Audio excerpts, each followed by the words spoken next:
Hey everyone, welcome back to my Halloween edition reviews number two. Uh, it's about time I've talked about this film. If I haven't uh, put a video up for this film, I don't know why I didn't. But if I did, just tell me if I did. But be nice about it and everything. The movie I'm going to be reviewing, the cult classic, everybody loves this film, except for the Christians. Hellraiser, or Clive Barker's Hellraiser.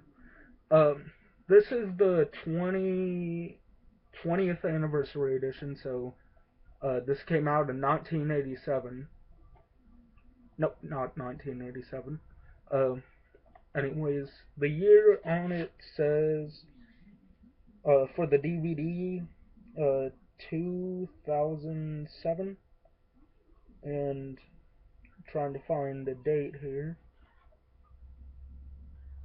Anyways, I'm not going to go through the whole video just looking at this, but take a look at that shit. That is an awesome back cover for a collector's set. I would love to get Hellraiser 2, but anyways, let's get into this. Uh, we've got an introduction that's really kind of dark and really atmospheric. Like, there's no building or anything, it's just complete blackness.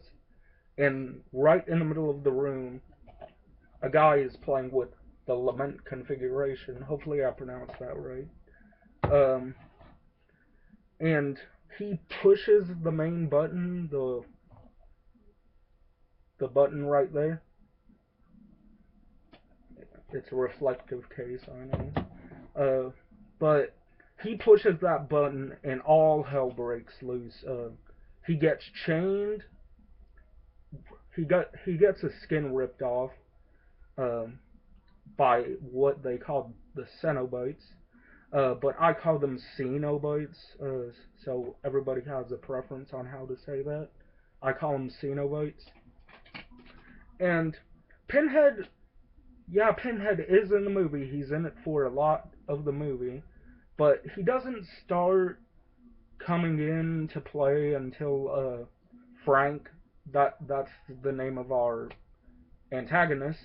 His name's Frank, and he's the one who opened up the box, and that's what happened. He got ripped.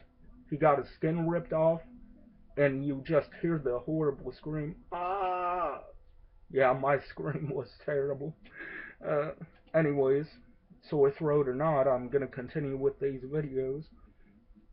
Um, on a scale of 1 to 10 when it comes to gore, I give it a 10.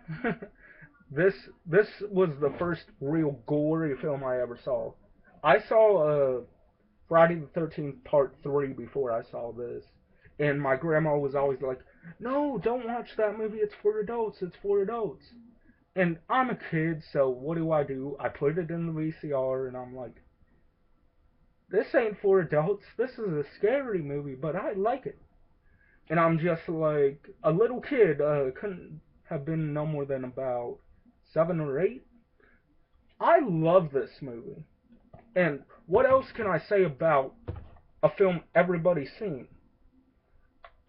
We get the introduction to a family, then uh, it's supposed to have been a couple years.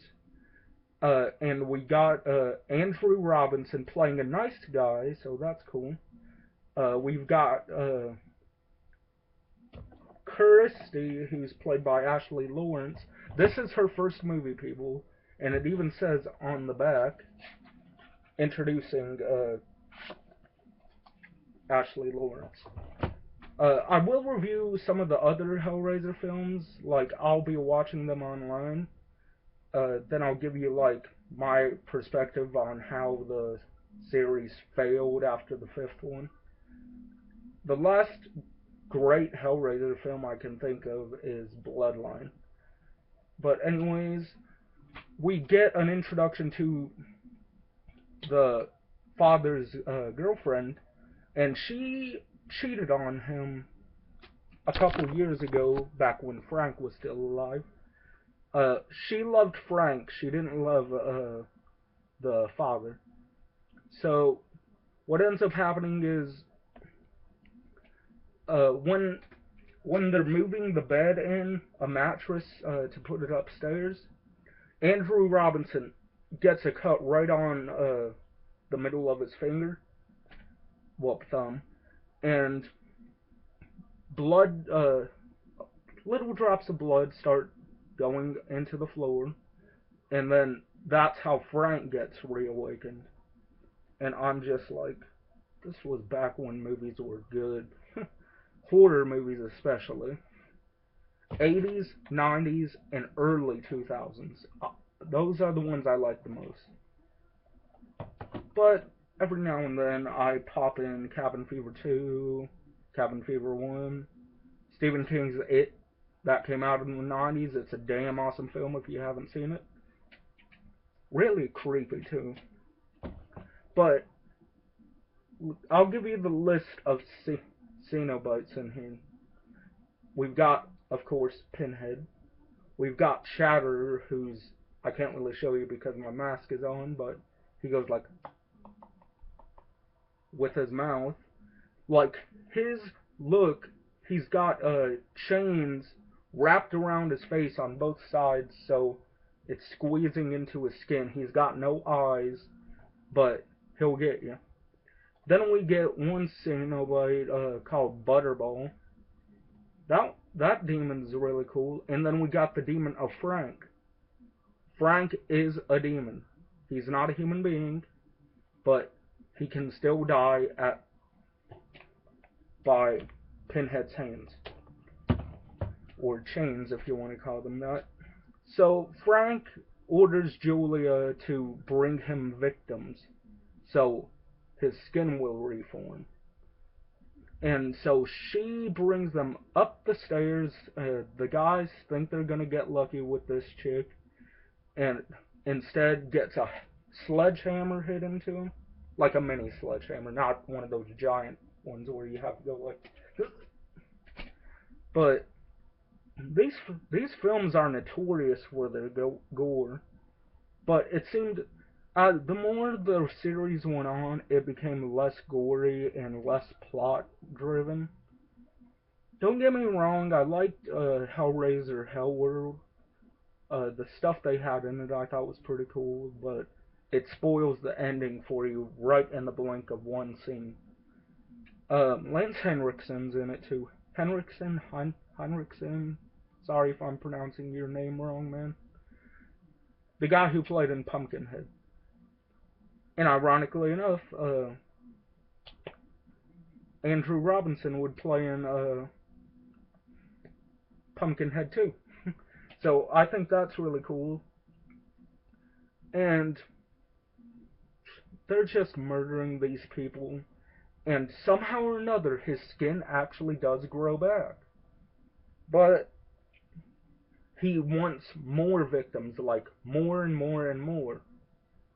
And he ends up killing his brother, the father figure, played by Andrew Robinson.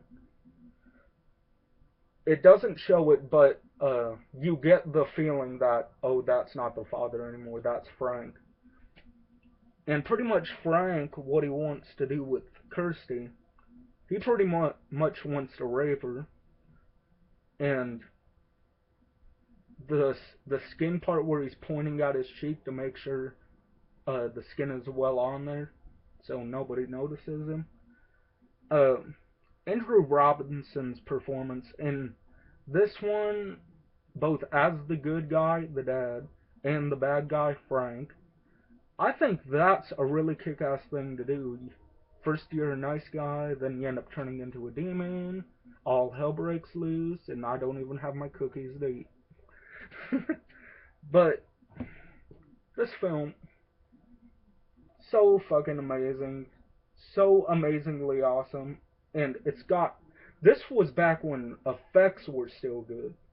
Like, I can understand a low budget film and they don't have a whole lot of money, and most of the money goes towards making just the movie and getting the killer out there, and some makeup, but none of the other gore films have stood up to this one. Like, I know it's not the goriest film ever, or the grossest, or the most controversial, but it is definitely hailed as one of many favorites by horror fans. Horror or not horror.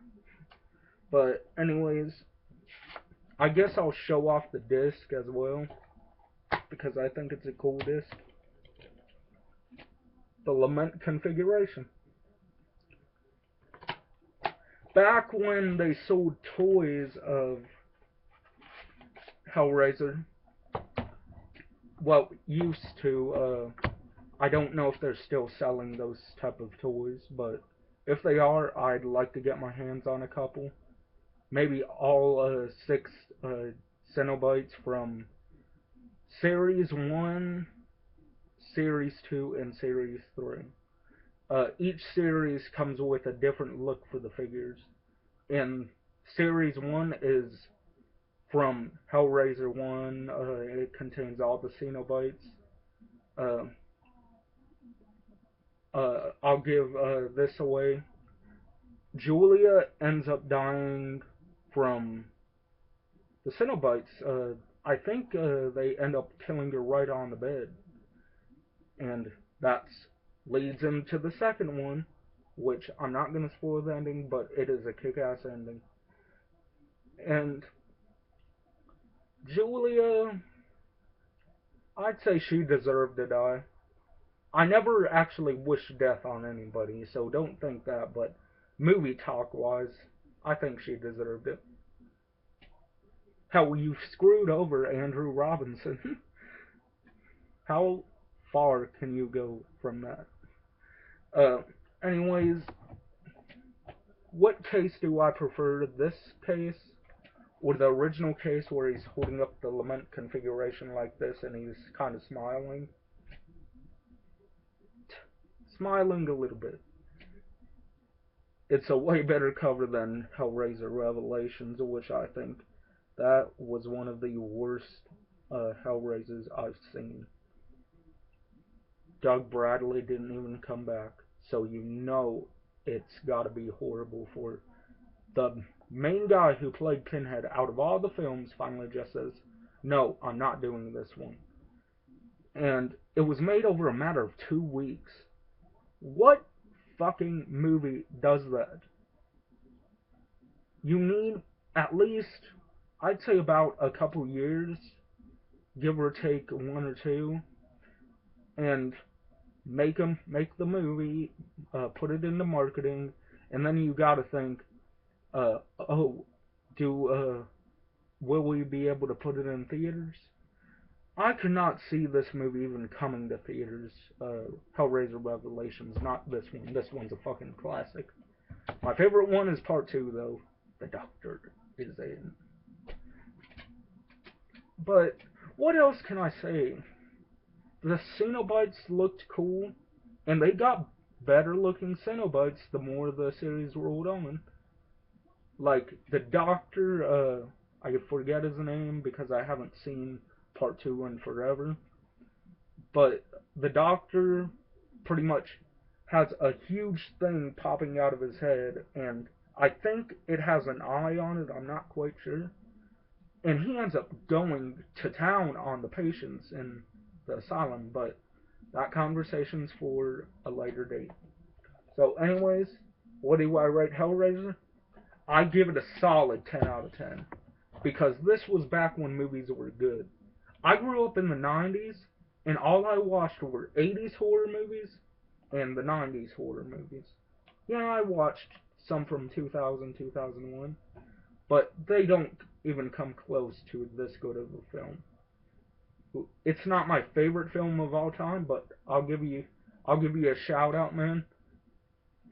This is Sick Tanic's favorite horror series. He hates the ninth one, Revelation, so I agree with him and he agrees with me that one should have never been made. So, Sectanic, if you're out there watching, here's a little review for you. Hellraiser. Sorry, the review I didn't go in depth on a lot of things. Because why would I talk about Kirsty's boyfriend when he's barely in the movie? so you don't really know if he's a good character or not.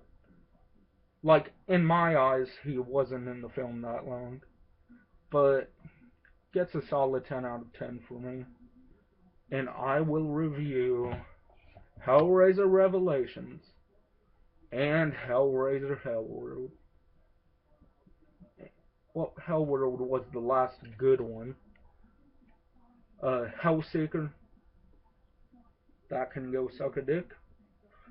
Um, then we got Hellraiser Inferno. I think that's where the film series started to dry out. Hellraiser Deader I will not watch, since that one definitely doesn't have a lot to do with Hellraiser or the Cenobites. But just by a title called Deader, what's deader mean? Does it mean you're deader than dead? You can't be buried 6 feet under, going down to 18 feet? But anyways, definitely check out the film if you haven't already. It's one of the holy grails of horror cinema, and I can't help but just fall in love with this film. This film was fantastic, but it does have some flaws. Um, you've got a homeless man who eats bugs and whatnot, and you're like, ugh, how does he tie into the story? And then by then you know how he ties in. But I didn't like him at first, but once I saw what he was, I was like, fuck yeah, that's a way to end a movie. It didn't leave it room for a sequel bait ending, but of course there's got to be a franchise somewhere. But they made 9 of these movies, and only 5 were halfway decent. Number 1, great as hell. Number 2, awesome as can be. Hellraiser 3, I own the unrated version on videotape. Hellraiser 4, Bloodline, I like that one. So that's 4 right there. And then Hellraiser Hellworld. The only ones that I really didn't care much for were Inferno, uh, Hellseeker, and Deader. I don't. All I know is Carrie Wooer plays in it. If anybody knows who that is, it's the mom from Eight-Legged Freaks, the sheriff. But anyways, 10 out of 10 for me. I definitely recommend it to all my friends who haven't seen it. And if you want a date movie that's just going to fuck up your date, don't watch this with someone you're dating. If they don't like horror movies, leave it at that and don't put this in. But anyways, peace. I will be back tomorrow with another review. Peace.